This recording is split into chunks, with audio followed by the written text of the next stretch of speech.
Hello everyone.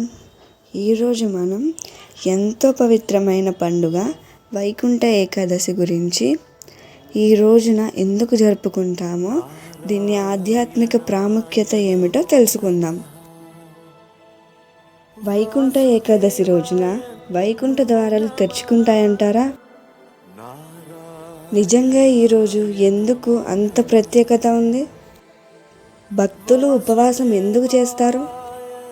ఈ వీడియోలో ఆ విశేషాలను తెలుసుకుందాం.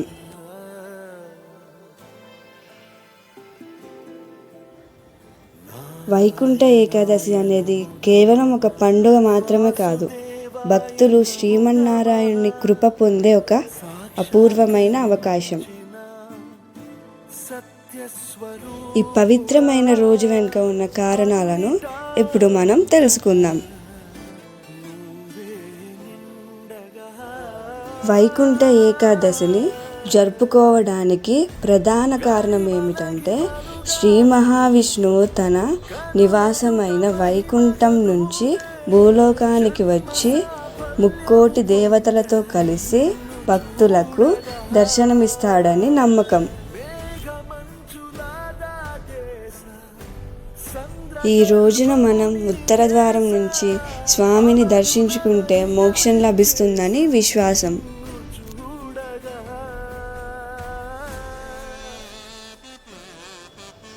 ఇంకో విషయం ఏమిటంటే, ఇదే రోజున శ్రీకృష్ణుడు అర్జునునికి భగవద్గీతను బోధించాడని మన పురాణాలు చెబుతున్నాయి.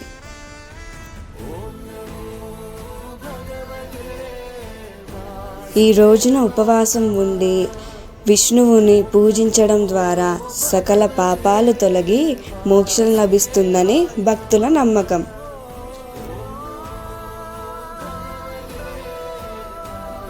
అసలు పండుగ జరుపుకోవడానికి ముఖ్య కారణాలు ఏంటో ఇప్పుడు మనం తెలుసుకుందాం.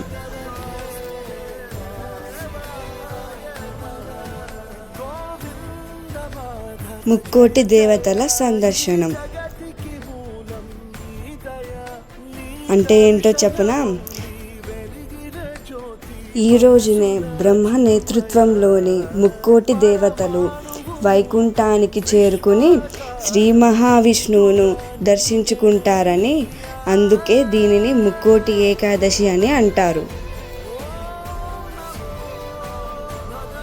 ఉత్తర ద్వార దర్శనం వైష్ణవాలయాలలో ఈ రోజున మాత్రమే తెరవబడే ఉత్తర ద్వారం గుండా స్వామిని దర్శించుకుంటే మోక్షం లభిస్తుందని ప్రతీతి.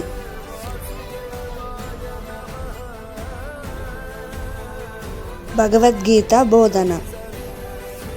మహాభారత యుద్ధ సమయంలో శ్రీకృష్ణుడు అర్జునుడికి భగవద్గీతను ఉపదేశించిన రోజు ఇదే అని విశ్వసిస్తారు. మోక్షదాయకం. మోక్షదాయకం అంటే పాపాలను హరించి కోరికలను తీర్చి మోక్షాన్ని ప్రసాదించే రోజు కాబట్టి దీనిని మోక్ష ఏకాదశి అని కూడా అంటారు. విష్ణుమూర్తి నిద్ర నుంచి మేల్కోవడం. యోగ నిద్రలో ఉన్న నారాయణుడు మేల్కొనే రోజుకు దగ్గరగా ఈ ఏకాదశి వస్తుంది కాబట్టి స్వామిని దర్శించుకోవడం శుభప్రదం.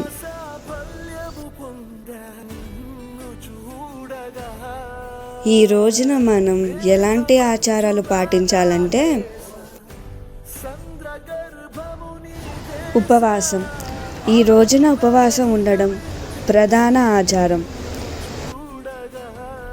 ఇది స్వస్థ గుణానికి సంకేతం. హరినామ స్మరణ. శ్రీ మహావిష్ణువుని స్మరించుకోవడం, విష్ణు పూజలు చేయడం ద్వారా అనుగ్రహం లభిస్తుంది.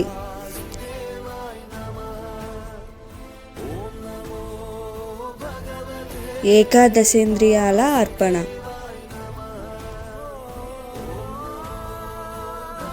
ఏకాదశేంద్రియాలు అంటే ఏంటో చెప్పనా? అంటే 10 ఇంద్రియాలు మరియు మనస్సు. 10 ఇంద్రియాలు మరియు మనస్సును వైకుంఠునికి అర్పించి పవిత్రంగా ఉండాలని ఈరోజు బోధిస్తుంది.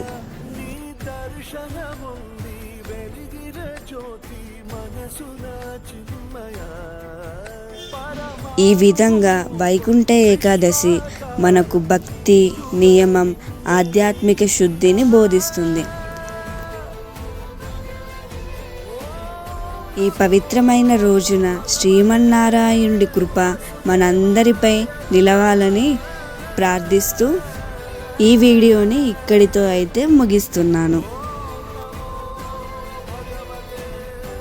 నా వీడియో కనుక మీకు నచ్చినట్లయితే ప్లీజ్ లైక్ చేయండి, కామెంట్ చేయండి, సబ్స్క్రైబ్ చేసుకోండి. జై Srimannarayana. Thank you for watching.